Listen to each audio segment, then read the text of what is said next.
the fundamentals of the economy are still great. Yes, the stock market is down. We both know it goes up and down.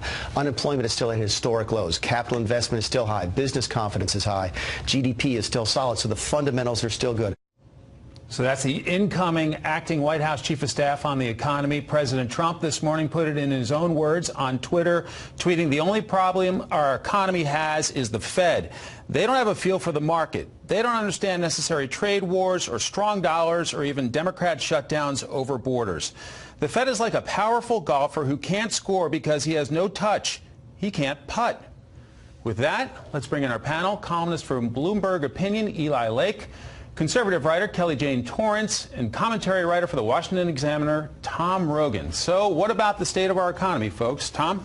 Well, I think that's right in terms of Mr. Mulvaney's comments in the economy in terms of its data strength, right? We do see that investment is high, GDP growth is strong and stable. Income growth in terms of actually not in a necessarily concerning sense with inflation, especially at the lower skilled level, which is an indicator of businesses feeling that they need more people, there's more demand. Right.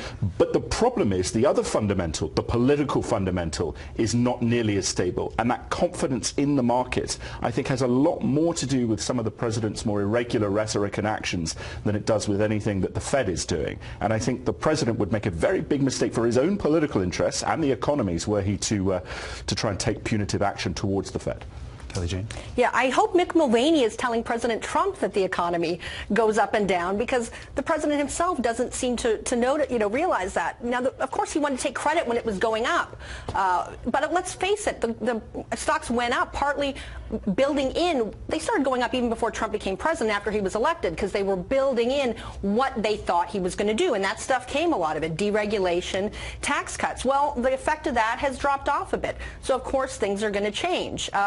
I sort of joke, like, buy gold. Whenever the president starts getting into trying to get the Fed to do what he wants him to do politically, you're going to see problems. And of course that happened with Nixon in the 1970s. And really that can only be traced to getting rid of the gold standard. But hey, buy gold while you can. Eli? Most economies believe that there are cycles to the economy, and we are probably due for a recession at this point. So some of that is to be expected. But the president is making things far worse by threatening to do something that no president has done, which is to fire the Fed chief because he doesn't like the decision he makes. There's a reason why we want the chairman of the Federal Reserve to be independent from the president. The temptation is too great to juice the economy for short-term benefit if you're a president, and to ignore the long-term or medium-term consequences. So in that respect, once again, President Trump is playing with fire. I want to play some sound from Stephen Moore from the Heritage Foundation. He was on the John Catsimatidis radio show in New York. Let's take a listen. We need to be putting more dollar liquidity into the economy because there's such a demand for dollars now. All over the world, everybody wants to invest in the United States, and at the same time, the world wants more dollars. The Fed is sucking them out of the economy, and it's really hurt the stock market. So he's pounding on the Fed a little bit as well, Eli. Listen, I'm not an economist, but I think there's a reason why we have these independent guys making this decision. It's how the system has worked at this point. One can argue with that, and I'm sure that there's an argument within the Federal Reserve, but we don't want the president crossing, the stream, as it were, and interfering in that respect. I mean, and I think that that's used to be one of these non-controversial bipartisan positions. Well, are we now sort of taking Trump's premise, then, that one person has all of the effect on the economy? I mean, let's face it. That's not. Right, exactly. It's also not, right? There's right. But you got the trade war that he's been brewing, uncertainty, government shutdown, markets wondering what's next. We got deregulations and tax cuts. What's the plan going forward? We haven't heard a lot from the White House on that, more just sort of sitting back on their laurels.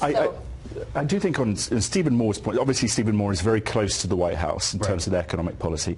But at a basic, he knows more about economics than I do. But the economists I've talked to, my father as being one of them, one of the challenges you see there is that the issue with liquidity, sure, there may be a short-term gain, but lurking back here as the fundamental underpinning concern of the Fed is the possibility of inflation and creating artificial bubbles of artificial wealth, essentially, which was the same driver for 2008. And I think if the market starts seeing more of that injection and they don't think it's based on fundamentals, it would be more of a concern. So I think we have to be careful. Trust the Fed would be my takeaway. Fair enough. All right, let's play some sound from Delaware Democrat Senator Chris Coons on the Fed, and I'll get you guys to react to that. The independence of the Fed is a key linchpin of American economic security, and I plead with the president to reconsider what is a very dangerous course in economic policy. And for balance, let's play some Pat Toomey, Republican of Pennsylvania. I don't think that Chairman Powell is in any danger of being fired by the president. I think some of the president's comments have been unfortunate, but Chairman Powell is not going to let politics interfere with his decision-making process. So what about that? Is the Fed chairman safe? Kelly Jane? Yeah, it's very clear that President Trump would like to fire him, or at least is seriously considering it. And I wonder if people like Mick Mulvaney and Pat Toomey saying this are actually trying to get Trump not to do it. Right. And let's face it, he can do it with cause, is how the legislation reads. So it's possible that he will do it and can do it. But, you know, again, I think we're putting a lot of emphasis on one man and what he's doing. And I think, you know, the American economy is very strong. It's, of course, going to take, you know, it's going to take these things as signs, sure. But you know, eventually there would be a new chair if he were, you know, if he were fired, and things would go along. Now there would be definitely some volatility in the meantime, but I think eventually things would flatten out. Eli? Listen, in another area, we saw the president hinting for the last year and a half he's going to get out of Syria, he's going to get out of Afghanistan. All of his advisors, all his military generals are saying it's a bad idea. This is how we should do it. And then eventually he ends up doing it. So I worry that even though the people around him saying, no, he wouldn't go that far, this would be so extreme, that eventually, you know, the president will do what he wants to do. And usually these cycles are that he threatens to do something, and then when we think he's made his decision not to do it, he ends up doing it. So I'm worried.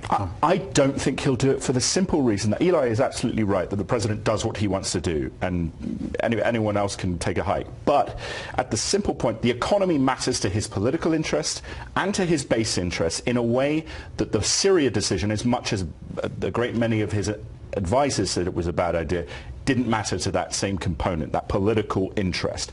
And so I think that ultimately, with everyone saying him, if you want the markets to be stable, that's the worst possible thing you can do. A big backdrop here, though, as the longer term thing, is the interplay with China. And the tariff war is a big issue, but at the same time, actually some of the foreign policy hawkish people are saying, well, you need to show down with China. So it's another factor to consider.